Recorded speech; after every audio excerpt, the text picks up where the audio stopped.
Tonight, millions of Americans are squatting in front of their television sets to learn the answer to the question that has obsessed the nation since early spring. How can Ann Arbor Public Access Cablevision continue to air this show? A few other Americans want to know who shot J.R.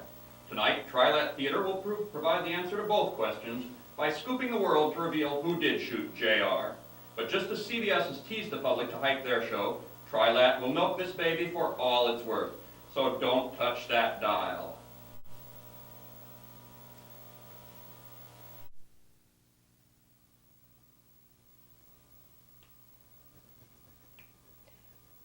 Mitch, I just don't know what to do.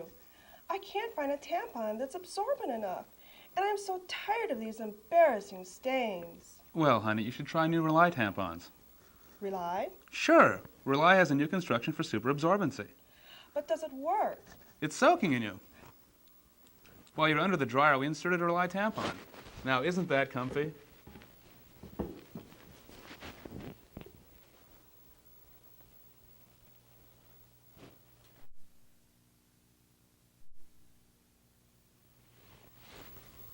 Hear ye, hear ye, hear ye. The Supreme Court of the United States of America is now in session. Chief Justice Jerry Falwell presiding. On behalf of the court, I'd like to commend the Attorney General for arranging today's opening ceremonies here at the Supreme Court. Brother Staubach? As the court knows, I've only recently taken over former Justice White's reactionary ex-football player's seat. And I'd just like to add that the book burning we've seen today is as important as last week's decision in the case of National Rifle Association versus ComSimps, in which we interpreted the Second Amendment of the United States Constitution as requiring all citizens to bear arms and establish a private militia. Thank you, Justice Staubach. And might I add that Mrs. Justice Schlafly and I, the more jaded members of the court, thoroughly enjoy the naive enthusiasm you've brought to red baiting in the short time you've been with us. And we look forward to the day, not very far off, when certain unnamed members of the court will step aside to make room for others like you, rather than hold on waiting for a Democratic president. Mrs. Justice Schlafly? I don't mean to be telling you gentlemen how to run your business, but I have buns in the oven back home, and I'd really love to serve my husband a hot lunch if we could finish here soon. Very well. Let's get on with the next case. What is the next case, Mr. Inquisitor General? The next case is United States of America versus the immoral minority. Defendants are in violation of that part of the Constitution which grants all citizens the right to demand everyone else to behave as evangelical Christians. Defendants have attempted to subvert America with a program of abortion on command, where red-blooded American fetuses are targeted for death by agents disguised as doctors and social workers. Objection! Overruled. The court does not hear the arguments of a Jew. Please proceed, Mr. Graham. Further, defendants have unlawfully refrained the interstate shipment of bedding supplies, to wit, 4 dozen whiter-than-white sheets with pillowcases, riding on horseback en route to a neighboring state where there was an acute need for cross-burning on the lawn of appeasers who insist that the Bible does not require retaking of the canal zone as a precondition of the second coming. Are there any other charges? I think that about covers it. What about the really bad one? Oh, yes. Defendants have also watched Monday Night Football with the sound on. I'm willing to convict on that ground alone. Begging the court's pardon, I was just noticing how everyone's robes, including mine, look exactly the same. Justice Falwell's is different, of course, but I was wondering, on account of my being a lady, maybe I could have a pink bow or some sequins sewn on? Why, certainly. Guilty, guilty, guilty. Off with the heads, all of them.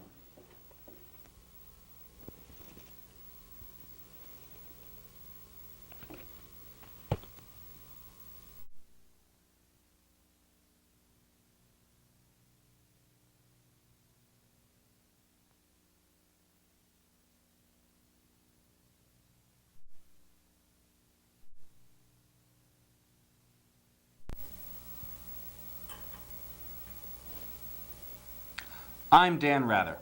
60 Minutes has come to the Windy City to investigate reports that Chicago cab drivers and police have been engaged in a systematic program of cheating out-of-town conventioneers visiting the city by taking the most indirect routes and jacking up fares.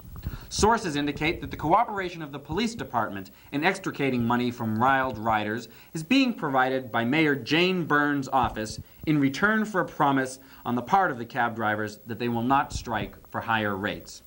I'm in the Central Business District, the Loop as it is called, to investigate charges of misconduct.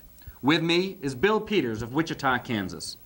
Now, Mr. Peters, according to the report prepared by one of our workaholic unpaid staffers who gets none of the credit while I hog all the glory, you arrived at O'Hare Airport 4 days ago. Is that true? Yes, Dan, that's right.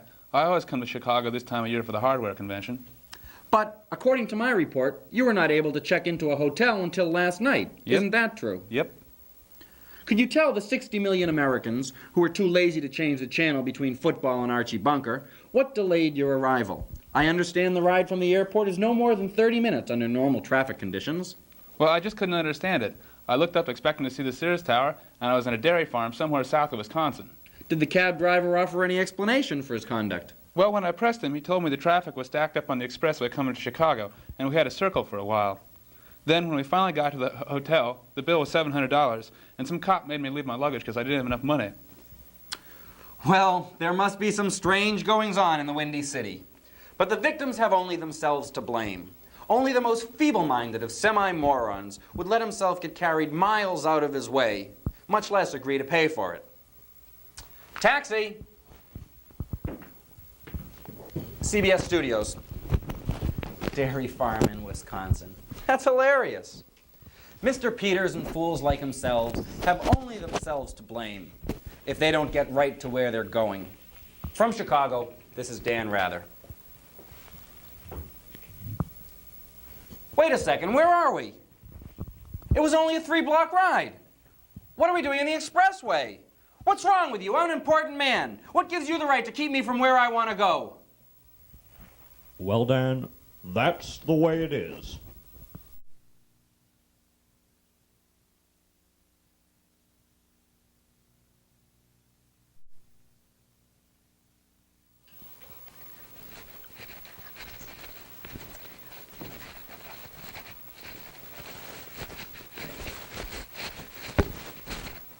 Keep going.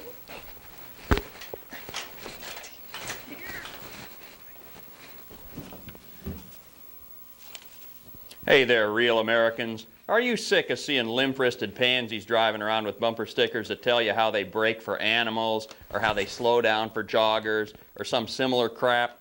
Are you as tired as I am of seeing BMWs and Volvos driving off to Zen meetings with bumper stickers saying how the owner would rather be sailing, or playing tennis, or drinking Perrier water, or eating brie cheese, or some other damn thing?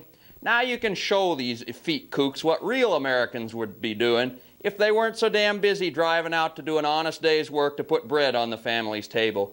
Get yourself one of these here red, white, and blue union-made bumper stickers that show the whole vile lot of them that you'd rather be smashing Soviet imperialism.